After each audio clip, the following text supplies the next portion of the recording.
It's card review time, and we're kicking things off with a new Demon Hunter legendary minion. It's Lady Slino, and she's a 3-mana 2/4 Naga and immune while attacking. And after you cast a spell, she'll attack the lowest health enemy, and that is enemy, not minion. So this can indeed go face.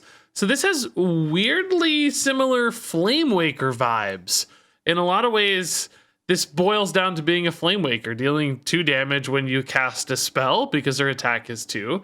And it's kind of like Ping's because she's immune while attacking, so she's not taking the return damage. And Flame Waker was a good card, and I think for a lot of the same reasons, actually, Lady Slino has a chance to be a good card as well. Essentially, with Demon Hunter, you have things like Quest Demon Hunter. They can cycle through a ton of cards very quickly and discount them so that you have things like 0-mana card draw cards. You also have Razorglaive Sentinel that came out, which can help you cycle as well. So a couple ways to just pop off with Lady Slino on board. I have so much trouble saying this name. I'm going to say Slino. Still hard. Anyway, you create those sort of loops like you can see with Flamewaker in wild format recently that's blown people up with Sorcerer's Apprentice and stuff. Now, I don't think it's going to be as easy, and there's only one of these, and like there's 2 of them, but this has an additional upside. You can actually buff this minion's attack. There are a couple ways currently in Standard, which may or may not rotate out with Core Set, but there might be others that pop up as well, including like Field of Strife. I think the objective for Demon Hunter, which isn't a big buff, but it's still one, and there might be more, where if you like push this up to 6 attack or something and then do those crazy pop-off turns, clearly there's a lot more potential there. And if the board is empty, this might just all go face if you're able to set that up, or just ping off a few small minions maybe, and then start turning face as well. Could even ignore taunts if you happen to have gotten your opponent really low and use this as something like a finisher. So all in all, there's potential there. Now, of course, that everything I just described requires a lot of setup, right? I mentioned quests and buffs and tons of card draw. That means a card like this is going to be pretty limited in its use cases, right? I don't know if you can just toss this into every single deck if you want to use it for a major pop-off. It's probably an okay card in its own right. Just like play this on 5 with a spell or 2 and use it to swing a board back, kind of deposit a threatening minion on board. That's probably fine, but nothing to get super excited about. I think it's those really concocted scenarios where this thrives and does crazy stuff. So I guess it's got a solid floor as just a decent minion, and then kind of a crazy peak ceiling potential with all the buff stuff. But I think that's going to be really, really hard to achieve. And most of this time, this card will just feel fine, and then maybe there's a chance somebody will absolutely break it with some absurd combo.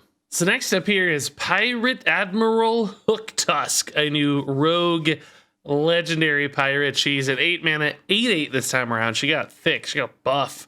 And battle card reads, if you've summoned 8 other pirates this game, plunder the enemy. And plundering the enemy means you get 3 options. It just pops up like a discover. You can get take their ship, which will allow you to take control of your opponent's highest attack minion. You can alternatively take their gold, and that will take 2 cards from the opponent's hand. Or you can take their supplies, which will take 5 cards from your opponent's deck. And do note those say take. That does not mean like destroy. So you're actually going to get the cards yourself. So for instance, with take their supplies, if your opponent drops Kazakhstan, you could drop Pirate Admiral Hooktusk and just rip 5 treasures right out of their deck, so that not only do they have 5 less, but you have 5 in hand, which, you know, get a Book of the Dead or something and just blow them up immediately, stealing their treasures. With take their gold, right, it's taking cards from your opponent's hand, so that's actually just denying them resources straight up. Could do something like steal a combo card they're getting ready to pop off with, or just give them less choice and less stuff to work with, so that, you know, they have to draw cards to make up that difference. That can be nice. Or alternatively, take their ship is just like a mind control on a giant threat. I think take their ship is maybe the least flashy of these choices, and might just be the best of these choices in many board states. Like sometimes just taking a big minion while developing an 8/8 is going to be enough in certain matchups. You just want to steal their big crazy death rattle or high value thing on board and try to overwhelm them that way. But matchup dependent, all 3 of these can clearly have some very distinctive value. And there will actually be some important decisions like, oh man, do they already have their combo piece in hand? Do I need to take the gold or take their supplies and hope to rip their combo out of their deck? Oh, they shuffled 2 ignites into their deck. I have to take their supplies to try to get those ignites so that I can go long. A lot of fun decision points with this card, and I love this design actually. The only risk here is this is an 8 mana card for Rogue. And Rogue really doesn't do well with high cost cards. We've seen Scab's hero card work pretty well as a high cost card for Rogue, but it's rare. There's been only a few in the history of the game, really, because Rogue is not a class that tends to succeed by going late into games, number one, necessarily, unless they have some kind of combo finisher, which this isn't necessarily that. Or alternatively, having inflexible cards. Rogue likes to often have multiple smaller cards played per turn as opposed to committing a big mana chunk to a singular card like Hooktusk. So I do worry about what Rogue deck's going to need this card that's a little bit more about disruption and value and control. It's not an aggressive tempo card by any stretch. And God, I haven't even talked about the conditionality yet. You got to summon 8 pirates too. It's like, man, that's not like impossible. Obviously, by the time you get to turn 8, a few cheap pirates weaved in here and there, and you're going to get there. But it takes a big commitment to your deck. Like, not only do you have to build a slower deck, you got to have a deck with a ton of pirates in there to actually get enough off. There's like the vessel that can technically summon you 4 pirates all by itself. 2 of those might get the job done, but I don't think that card's all that exciting. So you're going to have to do some pirate stuff if you want any consistency, or Hooktusk can reliably come down for 8 mana, for instance, on curve and be ready to go. So you got deck building restriction requirements. You got like gameplay conditionality where you have to have played the pirates in time. Sometimes this might just be dead in hand for a bit. You've got archetype fit problems for the class. Like, I just don't know what Rogue decks are actually able to run this. So there's so much about this to love. And I think it would be really good in a lot of cases, but at the same time, I just don't know if it's going to get there in Rogue. I think there's a really high risk this just whiffs, whereas it would be perfect in so many other classes. Can Rogue make this work? I doubt it. All right, next up, we have one hot off the presses here, Radar Detector, a new 2-mana paladin spell, and it scans the bottom 5 cards of your deck and then draws any mechs found this way and then shuffles your deck. So really cool like flavor on this card, by the way. It's just like the way it works is really interesting here as an actual radar detector, but also a lot of potential card draw, because if you happen to have 5 mechs at the bottom of your deck, either because you're running a ton of mechs in your deck, or maybe you've put some there via sunken effects, then this is, 2 mana draw 5 potentially, which is obviously completely bonkers and could offer you some real consistency for a mech style deck. And I have a feeling the Paladin Colossal is gonna be a mech. It looks like it might be that big mechanized ship we've seen in the trailers and stuff, based on the preview art. So this might have some really cool synergies with the Paladin mech Colossal, if indeed that's what it is. On top of any other mech cards, we've also gotten one other tease so far, and clearly this can get future support as well.